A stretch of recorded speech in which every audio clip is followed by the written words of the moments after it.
Everyone wants to be a top performing seller, but not everyone is willing to do what the top performing sellers do repeatedly over and over and over again. On today's episode, we're going to tell you some of those things that help top performing sellers thrive in any industry. Ooh, straight fire. Check it out.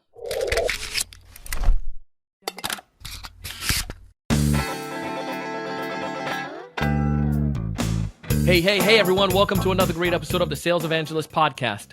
I'm your host, Donald C. Kelly, the Sales Evangelist. And I'm so excited for another great episode. I'm so excited to be here with you today.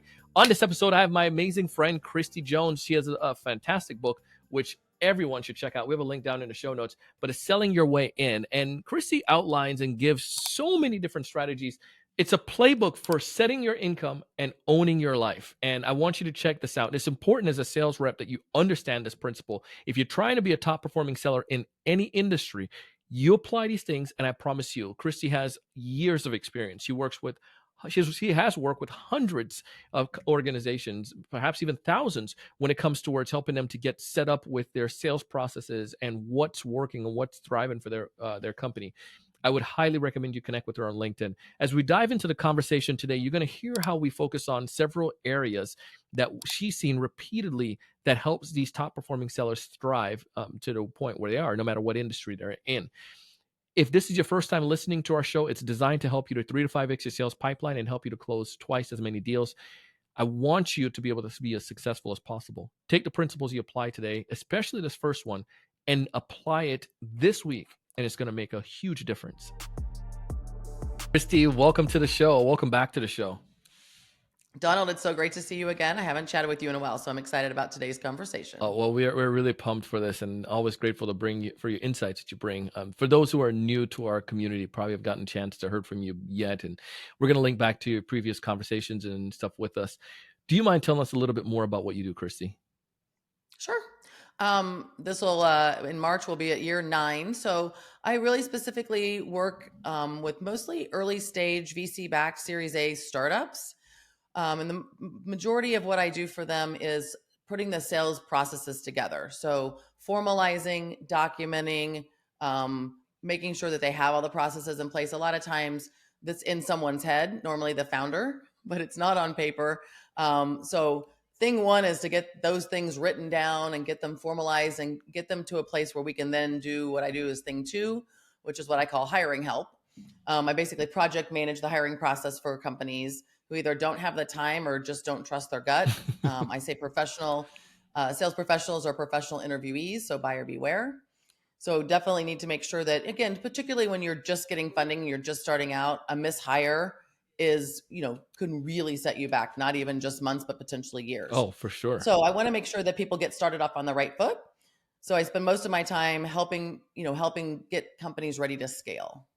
Well, this is why I like the fact of having you on the episode with you. I mean, 1, you always bring great stuff. 2, the fact of the knowledge that you're going through, especially over the past couple of years, the climate that we've been in, and how the adjustments in our outreach to help fill funnel. We need to get people top of funnel, but what's working, what's not. So I'm curious to get some insights from that. In that, you've written a book, Kristie, and Yes. It's pretty amazing. Why another book, though? There's so many books on sales. I know I hear this every so often, but why another book on sales? All right, I'm going to get real transparent because I don't do anything else.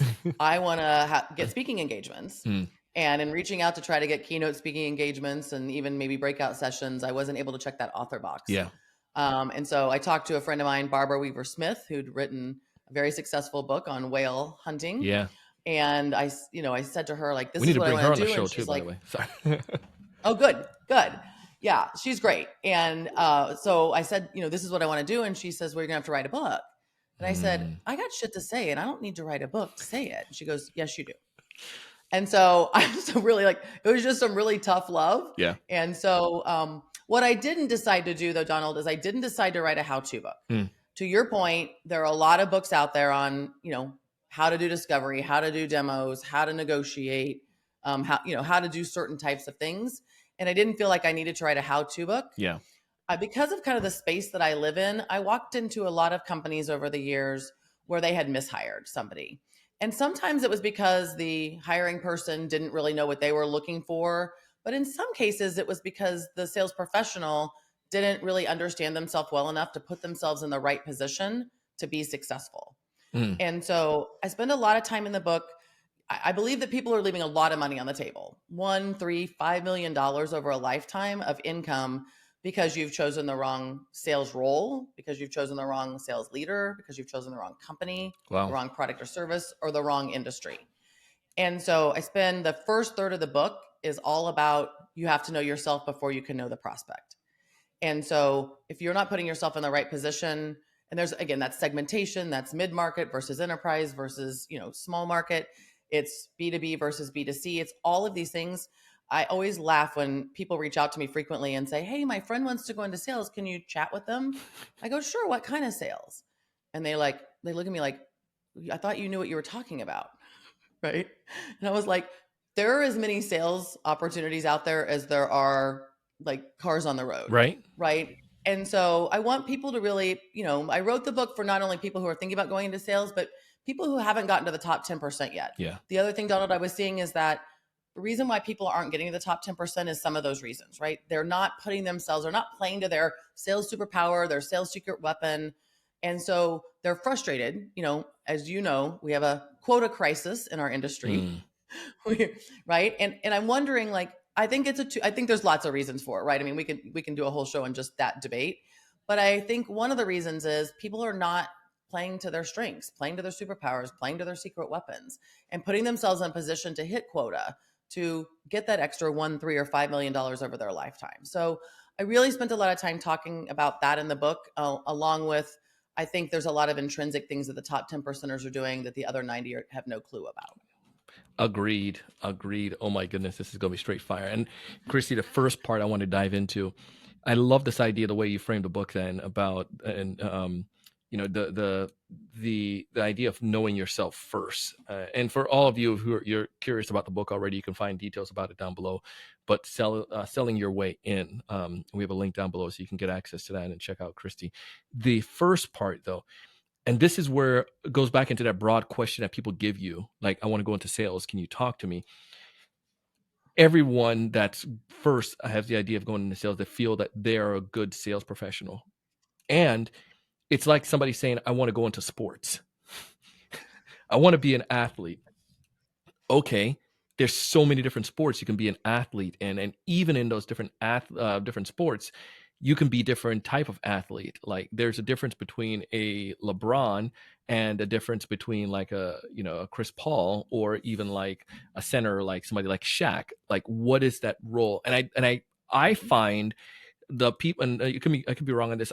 I could make the argument that sometimes salespeople fail, and you said probably leave money on the table because they're in the wrong position or probably on the wrong sport, but they have the skill set for something else. Talk about that for a little bit. How do I discover that so I can be wildly successful in my niche or my lane?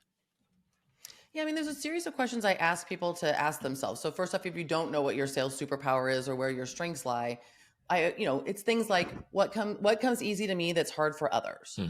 What do people come and ask me advice about? What do I like to do? What seems to come natural to me? Where have other people even come out and said, wow, you're really good at fill in the blank? And then I say, if you're still unsure, like pick up the phone tonight, call friends and family and ask them, because they know, right? They know what your strengths are. They know what they admire about you. They know what you seem to, be able to tackle that other people kind of struggle with. But those are the things that, I say, once you've identified your sales superpower. So step one, as you know, is identifying your sales superpower and really understand what that is. By the way, I'll throw out something that I've been talking about recently that was a sales superpower of mine that I did not learn about till I was in my 40s. But one of my sales superpowers is generosity. And it's really just a superpower. So like, think a lot of times people think about like, I ask great discovery questions, or I do a really good demo, or, I handle objections well, or I can, get through the gatekeeper. Those are great. Those are truly sales superpowers if you can leverage them. But I have 30 minutes for everyone motto has been around forever. Yeah. But that's put me in a place of, by helping others, like I believe the universe has rewarded me in return. but it's also allowed me to meet a variety of people, expand my network. So generosity is a sales superpower I have, because I truly, like, I really do have 30 minutes for everyone. And I make it very well known that I really am here to help. I don't just say that. People take me up on it all the time. Probably 2 times a week, I get a call. I have a call with somebody I don't know, who someone introduced me to for one reason or another. So it's not just, again, it's not just great question. You're a great questioner or you're a great objection handler. Think about the things that people really do appreciate about you. You can take any superpower and leverage into a sales superpower. But once you identify it, then you have to develop it. And development happens over time. It's actually a gradual process. But then honing something is actually a deliberate process where you're spending time doing it. And then I say the hardest part is pressure testing it, right? Because then you have to put it in play under the worst of circumstances, because you have to know that you can rely on it, right? Yeah. So like when you need 2 more deals by the end of the quarter, or you've got a customer that's a code red customer ready to churn, like you have to put your superpower into play so that you know that you can rely on it and have the confidence in it to know that, because that's what really is going to separate you, right? That's what's going to get you to the top 10%, is you using your superpower in the worst of times and it working for you. And then leveraging it, knowing when to throw it in, knowing when to play it, as I call it, like when to put it into play in the right circumstances with like the right people. So I think there's so much around that, but it starts by asking yourself some of those questions, and then friends and family if you're still not sure. Top producers, I mean, it's probably vary across the board, but I'd love to go through an example. You mentioned yours was generosity. What are some of the superpowers you find for top performing B2B sellers who are probably going enterprise? Into an enterprise situation? Yeah. Yeah, patience for one, if you're selling into enterprise. I think the hardest thing about enterprise selling is what I call the ability to keep the ball or the rock from stop moving. Mm. So, again, like the hardest thing is to push the rock uphill when it stops and then to get it restarted again. You have to continually have forward process or progress, forward motion Yeah. in an enterprise sell. So, it's everything. So I think it is patience. I think it is, I'll call it the chess match, having that chess vision where you're looking X number of plays or moves ahead. So you have to have in your mind, you have to know that if this is a 9 or a 12 or even an 18-month sales cycle, here are the things what's the next milestone, right? Because you're going to have to get a lot of little wins along the way. I think the ability to network with inside the company, so the ability to multi-thread, whatever you want to call it, Mm-hmm. the ability to find other people to support your efforts inside the organization, and bring them into the fold without really offending anybody, right? Because a lot of times that's a very delicate balance between somebody feeling like you're going around them or over their head. But really, an enterprise sale is definitely team selling. It's definitely a team effort. And that's just not on your side as the company, the vendor. It's on the prospect side too. All of this is decision by committee at that level. When you're talking about $100,000 deals or more, this is absolutely decision by committee. So how do you keep the ball moving at all times and with all these multiple people? So I think that takes some strategic vision, critical thinking skills. I think those are superpowers for enterprise for sure. And then knowing when to pull the trigger, right? Knowing when things need to escalate to the next level. Like we're just not keeping it warm, but now it's time to turn the heat up. Now it's time to go on broil. Yeah.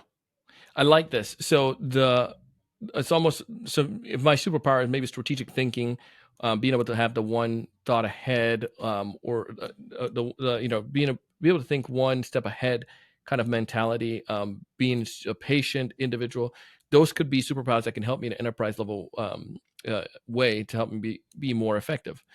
So I really love this, and I think there's a lot to it. And this is highlighted in a book, and I would highly encourage you all to check that out, because once you can figure out what you're good at, like you're sharing here, Kristie, and how that could translate into sales, then it helps you to be able to identify the right organization. And this is why we title this episode "Being Successful, Being a Top Performing Seller in Any Company." The formula is pretty much the same. It's just being able to know first off where you start. That's correct.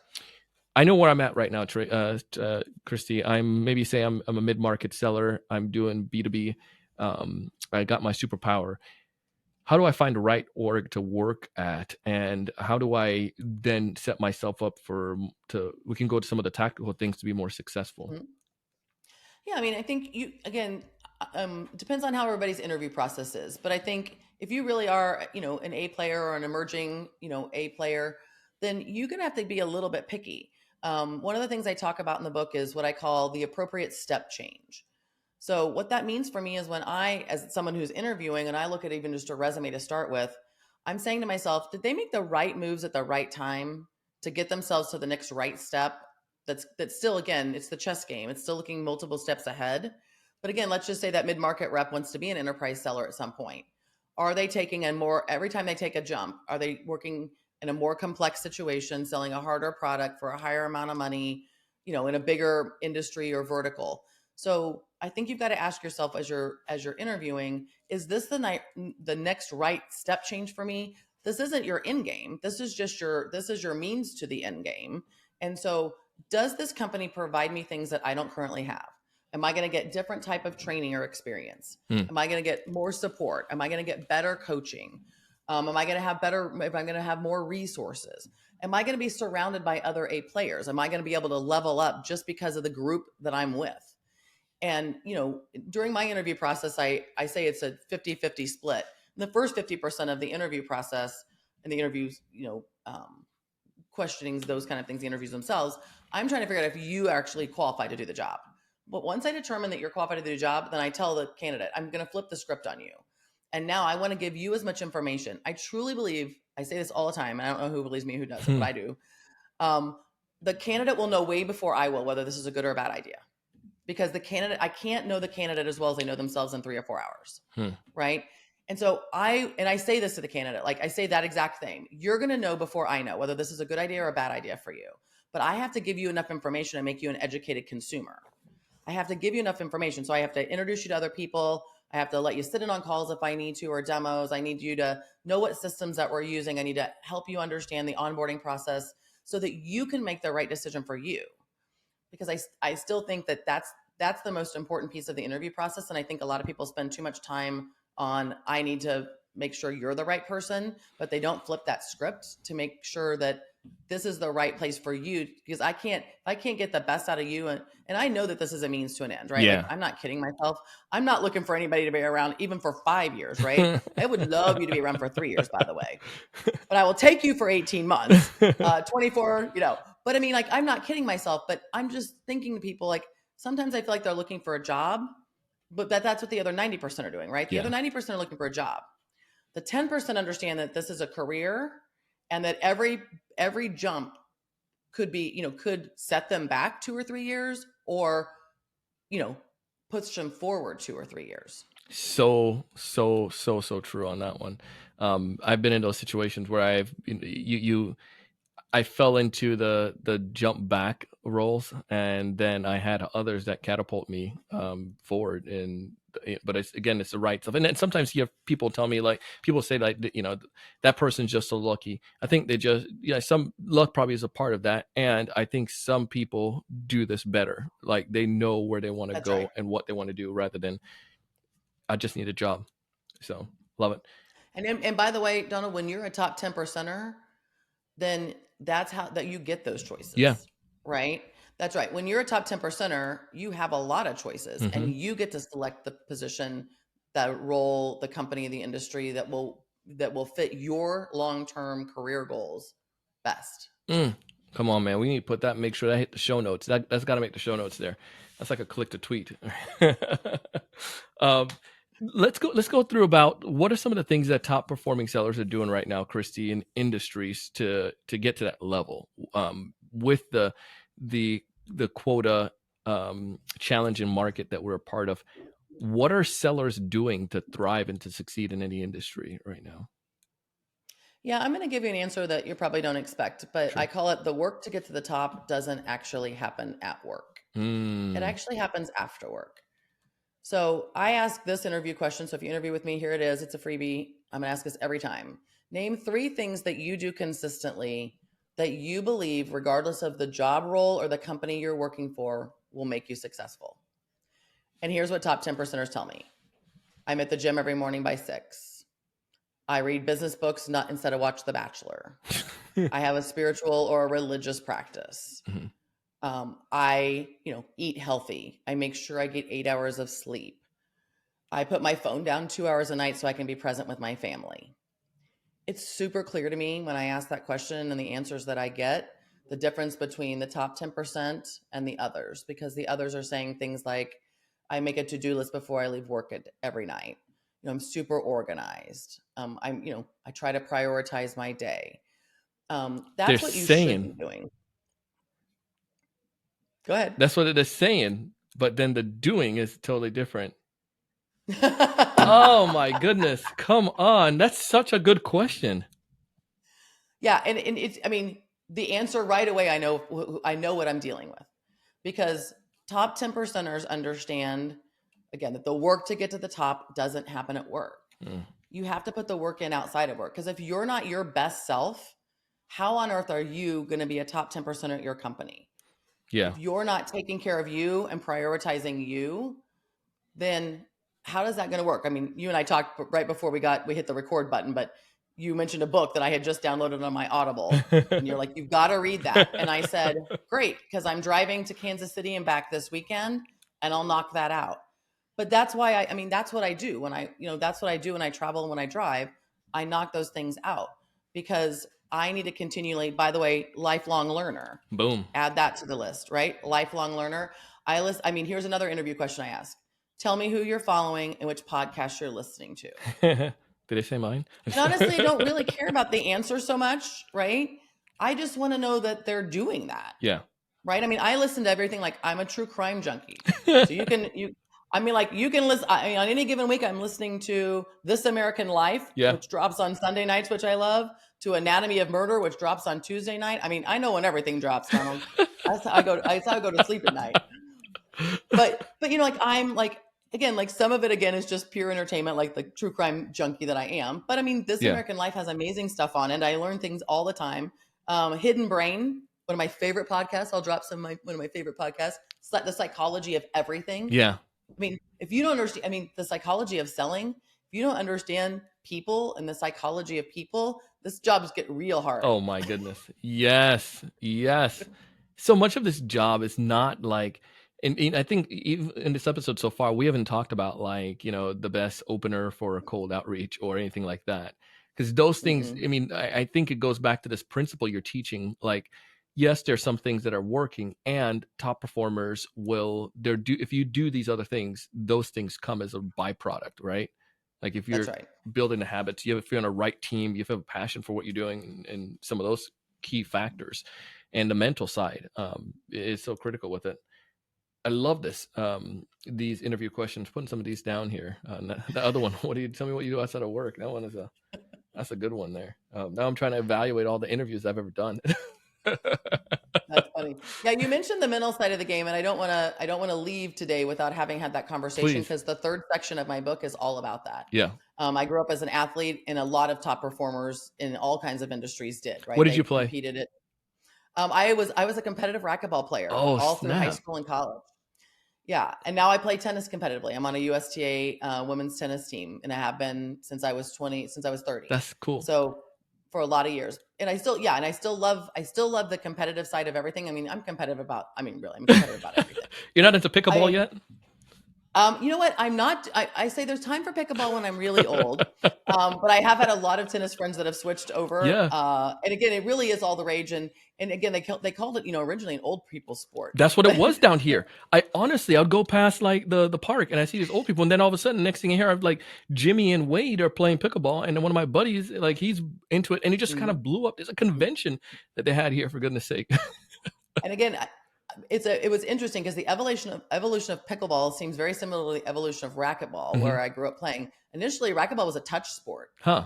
It wasn't a power game, because the court has a gazillion angles to choose from, and it was a touch sport where you literally just touch the ball, and it was a slower moving sport. And then a couple guys actually out of the St. Louis area literally started to hit the hell out of the ball, and it became a power sport, which is exactly how pickleball started, because it was for older people, because it was a slower sport. Yeah.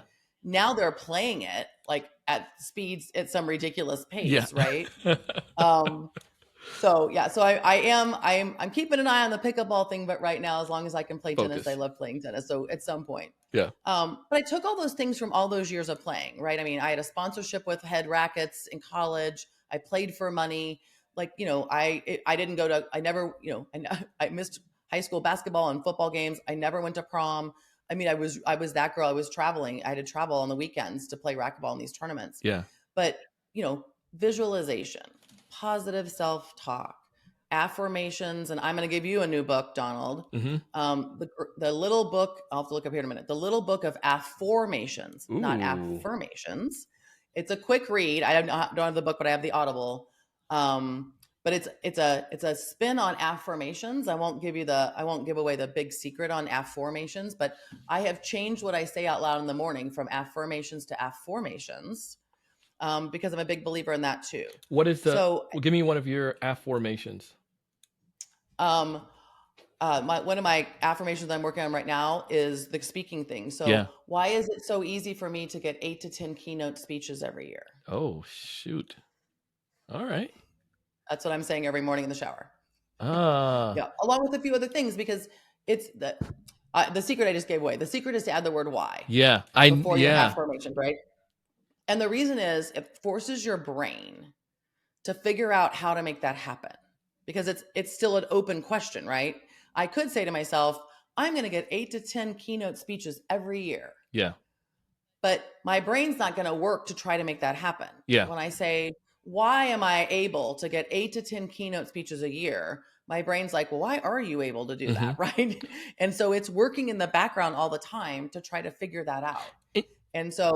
But I think, when you talk to top athletes, top CEOs, top whatever, I use, again, as a tennis player, I use Novak Djokovic as my example actually in the book. Yeah.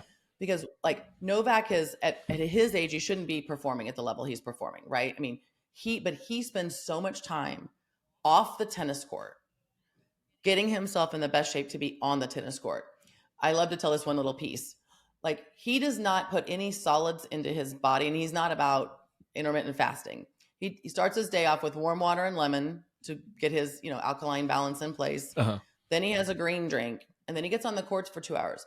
And he doesn't put real food in his body until after he's done that. And the reason he says is because it takes energy to digest food, and he doesn't want to pull any energy away from his tennis practice to digest food.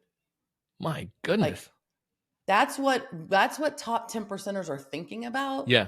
And I was like, well, I'm already intermittent fasting. So I guess I'm accidentally going to Orange Theory. And I'm like, yeah, I don't have time to eat because I got to give all my energy to the treadmill. So, I think in this, when you saying that, it triggers LeBron, like, who's a unicorn, right? I'm using LeBron over and over. He's one of the greatest players. And I'm a Jordan Arab, by the way. Jordan is the GOAT. Yes. And LeBron, though, he's almost my age. So he's like 39, I believe, or whatnot. Oldest player in basketball right now. And the thing is, he does so much off court, like you're saying beforehand. Right. It's not getting to let me go practice this 8 hours I'm at work. It's everything else that I'm doing holistically. And I think the part that this tie back to what you said is, some people think of this as a job. Some people think of it as a career. Even if I'm only working for you temporarily, a short period of time, it's a career. I'm a sales professional. And it's not like, well, if I don't get a job with the Mavericks, then then I'm done. Like, no, I'm going to get another basketball job somewhere. So I still need to be at the same peak level. And I think that's just fascinating, tying those 2 points together now. Yeah, for sure. And again, we've made this point, like, without making this point. LeBron clearly spent time on the court. He's shooting free throws when he's not. He's doing all those other things. So you have to have basic sales skills, right? And you have to be either, again, unfortunately, I think too many companies are no longer providing those, but top 10 percenters are going to provide them for themselves. Yeah. So you can't, again, another interview question I ask is, tell me about the professional soft skills sales training you've been provided. And 90+% of the time I hear I haven't been provided that. And so then my follow-up question is, so what have you done for yourself? Because top 10 percenters aren't going to wait for someone else to provide them those type of basic skills that every sales professional needs. They're going to go out and provide those for themselves, whether that is, I'm going to go pay to take a course. I'm going to go on LinkedIn Learning. I'm going to go to Udemy. And there's a plethora of, I'm going to listen to podcasts. I'm going to read a book.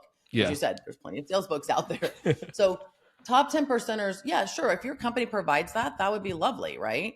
But if your company doesn't provide that, that's what's keeping you, and you're not doing that for yourself. That's where that $1, $3, or $5 million over your lifetime is not going to happen for you, because it's not. Yes, we would love for the sales leaders to be responsible for that, and I do believe I call it sales leadership malpractice. Yeah. When you're not providing sales training and one-on-one coaching on a regular basis, that is the majority of our job, in my opinion. But in the event that that is not the case, well, then own your own shit and go find something for yourself. Oh man, Kristie, come on, man. This is so good. This is gold. Oh, we definitely could go deeper for so much more into this book. And I can't give it all away to you all. Y'all definitely have to go and check it out. But I think everything that you shared today, Kristie, definitely does help me or help a seller to be able to understand, first, know myself, understanding where I'm coming from, what's my talent, what my skills, and what best what part of the game I should be engaged in too. Then it's the taking control, finding the right place for myself, and then also like the mental side of the game. Like, how do I improve those mental skills and whatnot? And if you're doing this, hypothetically, if somebody is dedicated towards this, they will rise to the top no matter what industry they're in. Wrong or Yeah. Yeah, I mean, you have to do the work, though. Yeah. You have to be committed and willing to do the work. I mean, when I talk about honing your superpower, that's the question I ask people. Like, before we even talk about that, like, are you even willing to put in 2 to 3 hours a week, to hone something? Are you willing to do the work? Because again, LeBron didn't get to where he was, and Novak didn't get to where he was by not doing the work. And by the way, work sometimes means sacrifices, right? It means reading a book and not watching The Bachelor. I mean, Bachelor's easy, man. That is easy. That you do not have to think about anything when you watch that. Yeah. But I mean, it's all about the choices that you make, but it's really all about what your long-term goals are. Yeah. If you're fine with jobs, then what I've said probably doesn't resonate with you. Yeah. But if you strive for something bigger, if your ambition is to be a top 10 percenter, is to, be able to pay cash for cars and college and houses and those type of things, then you're going to have to do things differently than other people are doing them. 100%. Straight money in the bank. Kristie, absolutely love this. Folks are listening to this episode and they want to connect with you. Maybe it's a sales leader, or maybe there's a founder-led organization. They're like, yeah, we need to fix things. How do they get a hold of you? Yeah, I'm on LinkedIn. So go find me on LinkedIn and connect with me and send me a message. And then go to my book's website, sellingyourwayin.com, and get more information about the book there. I love it, Kristie. We're going to put a link down below. So if you're listening to the episode, just in your, whatever you're listening to this podcast, check out the link, click on it. Go ahead and support Kristie and tell her you heard her on TSC. Kristie, thanks for coming on the show today. Appreciate you. Thanks for having me. Hey, that was Kristie Jones. I told you this stuff was going to be good. Please go ahead and connect with Kristie. Tell her that you heard her here on the Sales Evangelist podcast. And I'm super grateful for you that you're here. If you find the information here beneficial, we'd love to connect with you. You can find us on LinkedIn. And speaking about that, I am giving away some pretty decent stuff on LinkedIn that you can apply. If you'd like to get our guide, you can find the link down below. And we give you 5 strategies that you can apply to help you to book at least 3 appointments every week on LinkedIn.